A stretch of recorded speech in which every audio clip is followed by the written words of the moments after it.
हरे कृष्णा बंधुरा गोपाल सोनाদের यूट्यूब चैनेले তোমাদের অনেক অনেক ওয়েলকাম জানাই। অনেক দর্শক বন্ধুরা আমাকে কমেন্ট করেছিলে যে বড় ভিডিও নিয়ে আসার জন্য, তাই তোমাদের রিকোয়েস্টে আজকে গোপাল সোনাদের সকালবেলা কিভাবে ঘুম থেকে তুলি তা নিয়ে ভিডিওটা। গোপাল সোনাদেরকে ঘুম থেকে তোলার আগে কিছু আওয়াজ করতে হয়। আমরা যদি হুট করে এসে গোপাল সোনাদেরকে তুলে দিই তাহলে ওরা ভয় পেয়ে যেতে পারে, তাই আমি হাততালি দিয়েছি। তোমরা চাইলে ঘন্টাও বাজাতে পারো, এছাড়া বিভিন্ন খেলনার আওয়াজও করতে পারো।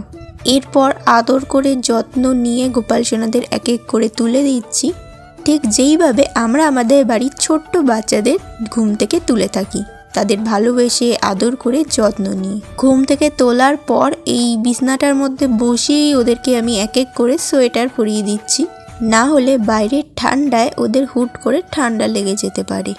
এরপর ওদেরকে একটু পাশে সরিয়ে আমি এই বিছনাটা তুলে নেব। সারাদিনে আর এই বিছনাটার কাজ নেই, আবার সেই রাত্রিবেলা লাগবে। ওদেরকে ওদের জায়গায় বসিয়ে একটু জলের সাহায্যে ওদের হাত মুখটা মুছিয়ে ওদের ফ্রেশ করে দিচ্ছি। আমরা ঘুম থেকে ওঠার পর যেইভাবে আমাদের ফ্রেশ হতে হয়, গোপাল সোনাদেরও একইভাবে করতে হয়। তারপর একটু জল খাইয়ে দিচ্ছি ওদের এক এক করে।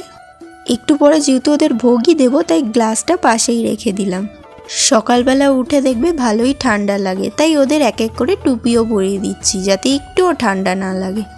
একটা প্রদীপ জ্বালিয়ে নিয়ে আগে প্রদীপের তাপটা ওদেরকে দিয়ে নিচ্ছি, না হলে ওদেরকে আরতি করার পর ওই তাপটা আমরা নিই, সেটা আর ওদেরকে দেওয়া যায় না। কারণ আমরা যতই গোপাল সোনাদেরকে নিজেদের বাড়ির সদস্য মনে করি না কেন, আলটিমেটলি সে তো ভগবানই। তারপর সকালের ভোগটা দিয়ে আমি একটু আরতিও করে নিলাম। আর আজকে ভোগে দিয়েছিলাম চিড়ে। গোপাল সোনাদের ভোগ গ্রহণ হয়ে গেছে, তাই বাটি আর গ্লাসটা এক এক করে নামিয়ে নিচ্ছি।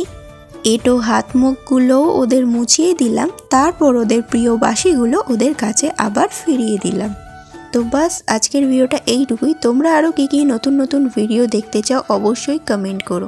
আজকের ভিডিওটা ভালো লাগলে অবশ্যই একটা লাইক করো, শেয়ার করো এবং আমাদের এই ইউটিউব চ্যানেলকে সাবস্ক্রাইব করো।